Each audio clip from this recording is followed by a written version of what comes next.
जब विद्या भगवान ने दी है तो शायद इसीलिए दी है कि नाम रटो नाम जपो, राम नाम कह सब अधिकारी, राम नाम के सब अधिकारी, बालक वृद्ध युवा नर नारी, बालक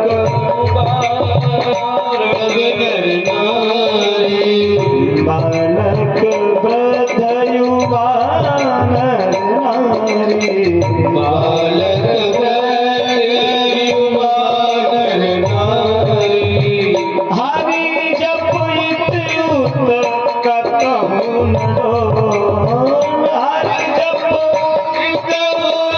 कतहु न डोल, बोल हरि हरि हरि बोल, केशव माधव गोविंद बोल, केशव माधव गोविंद बोल, हरे कृष्णा कृष्णा कृष्णा हरे हरे, हरे कृष्णा कृष्णा कृष्णा हरे हरे, हरे राम राम राम हरे हरे, हरे कृष्णा कृष्णा कृष्णा हरे हरे, हरे कृष्णा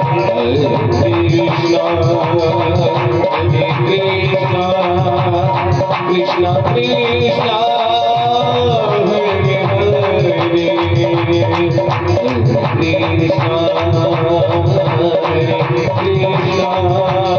कृष्णा कृष्णा हरे हरे,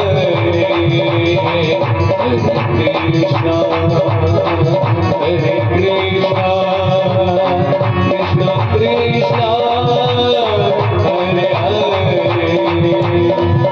कृष्णा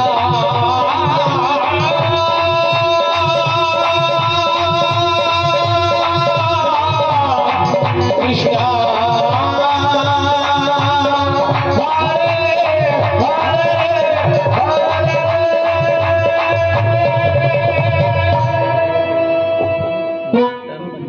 हरि जप कतहु न डोल, वृंदावन हरिनाम। देख रहे हैं ना कलयुग का कितना बड़ा प्रभाव है संसार में। आज प्रेम संसार से चला गया है, एक दूसरे के प्रति सौहार्द चला गया है, एक दूसरे के प्रति हम लोग अब वो बात जो मर्यादाएं थी वो मर्यादाएं सब खंडित होने लगी हैं। क्यों? क्योंकि कलयुग का ये प्रभाव है। और जिस समय उस बच्चे ने श्राप दिया, उस श्राप को जैसे ही राजा परीक्षित को पता चला कि मुझे 7 दिवस में मरने का श्राप लगा है, तो भय तो लगता है हर किसी से। जब मृत्यु पता चल जाए हमें और आपको कि हमारे 7 दिवस में ही हमारी मृत्यु होनी है, तो ऐसा कौन है जिसको भय नहीं लगता है। राजा परीक्षित ने समस्त राजपाट अपने पुत्र जन्मेजय को समर्पित कर दिया, सौंप दिया, और स्वयं गंगा के तट पर आकर विराजित हो गए। और जो ही आंखों को बंद करके प्रभु ने अपने मन को लगाया, उसी समय हजारों संत वहां उपस्थित हो गए। अब इधर पूज्यपाद स्वामी शुक्रदेव जी का मन कहता है चलो राजा परीक्षित के पास। सभी बैठे हैं, सभी के मन में ये शंका है आखिर 7 दिन में ऐसा क्या किया जाए जिससे राजा परीक्षित को मोक्ष पद मिल जाए, क्योंकि श्राप लगा है तक्षक से डसने का, जलकर मर जाना, सर्प के द्वारा काट लेना, आत्महत्या करना, जल में डूब कर मर जाना, ऐसे ये अपराध हैं जिनमें व्यक्ति मुक्त नहीं होता है, उसे मुक्ति प्राप्त नहीं होती है। राजा परीक्षित धर्मात्मा है, इन्हें मुक्ति मिलनी चाहिए, तो कौन सा ऐसा उपाय किया जाए जिससे ये मुक्त हो जाए। ऐसा मन में विचार किया। इधर सुखदेव जी आ गए। भागवत जी में बड़ी बात सुंदर लिखी है कि तत्रा भगवान व्यास पुत्र यद्रक्षया गामटमानुपेक्षा अलक्षलिंगो निजनावतुष्टो व्रतस्य बालैरवधूत वेशा। ऐसा लग रहा है जैसे कोई दूर से चला आ रहा है। कितना बड़ा है? बोले 2 वर्षा, कोई 16 वर्ष का ऐसा बालक है। कितना सुंदर है।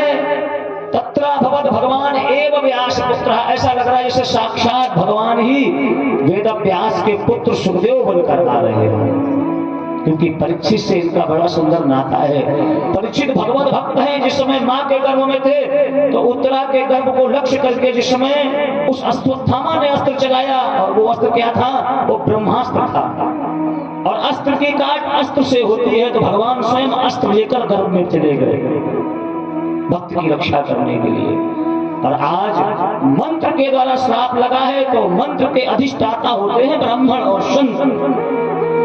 भगवान स्वयं मानो ऐसा लग रहा है जैसे वेद व्यास के पुत्र के रूप में साक्षात कोई संत जो मंत्रों का अधिष्ठाता है, वो मंत्रों के द्वारा ही परीक्षित की रक्षा करने आ रहा है। तत्राभवद भगवान एव व्यास पुत्र, साक्षात भगवान ही आ रहे हैं। क्योंकि ये संसार जो है ना, जिस संसार में हम आप रह रहे हैं, ये सब देवताओं के अधीन है महाराज जी। हम सब लोग बैठकर देवताओं की पूजा करते हैं। जब हमें कुछ चाहिए होता है तो हम भैया लक्ष्मी की, धन के लिए किसकी पूजा करते हैं? लक्ष्मी जी की। बुद्धि चाहिए होती है तो किसकी पूजा करते हैं? गणेश जी की। और संसार से भयमुक्त होना चाहते हैं तो आशुतोष भूत भावन भगवान भोलेनाथ की हम पूजा करते हैं। हम सब देवताओं के इस शरीर के द्वारा संसार पूरा देवताओं के अधीन है। और देवता किसके अधीन है प्यारे? देवता मंत्रों के अधीन है। जब पंडित जी बैठकर मंत्रोच्चार कराते हैं, आपका विधिवत देवताओं का पूजन कराते हैं, तो देवता प्रसन्न हो जाते हैं। क्योंकि ये उनकी वाणी है, संस्कृत दैव वाणी है। देवताओं को बड़ा भाती है, देवता इससे प्रसन्न होते हैं सुनते हुए। और ये मंत्र किसके अधीन है? ये मंत्र ब्राह्मण और संतों के अधीन है। और इसीलिए कहा भी जाता है कि मंत्राधीनस्य जगत सर्वा, मंत्राधीनस्य दैवतः, ते मंत्रा ब्राह्मणधीना तस्मात् ब्राह्मण। ऐसे ही नहीं कोई ब्राह्मण बन जाता, ऐसे ही नहीं कोई। जब आप मंत्रों को सिद्ध करते हैं, आप तपस्या करते हैं, आप भगवान का विधिवत अर्चन पूजन करते हैं, शास्त्रों का अध्ययन निज अध्यासन करते हैं, तब जाकर कहीं आपके अंदर ये सामर्थ प्रकट होती है कि आप किसी को भी हाथ उठाकर कहने की सामर्थ उत्पन्न करते जाओ, सुखी रहो। बैंक बैलेंस नहीं है तो कैसे कह दोगे सुखी रहो?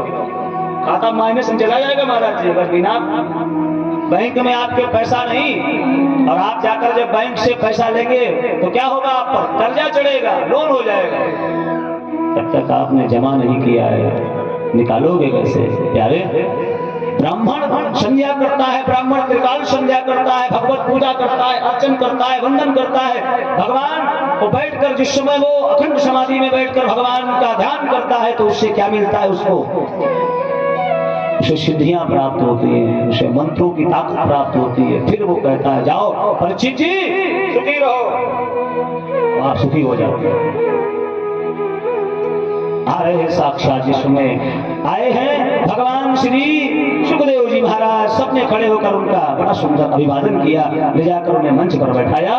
और अब तो बड़ा विधिवत उनका पूजन हुआ। आइए अब हमारे परीक्षित जी उपस्थित हैं, 1 मिनट के लिए खड़े हो जाएं और श्री सुखदेव जी का विधिवत पूजन करा दीजिए 1 मिनट में। और हरि की कथा सुनाने वाले,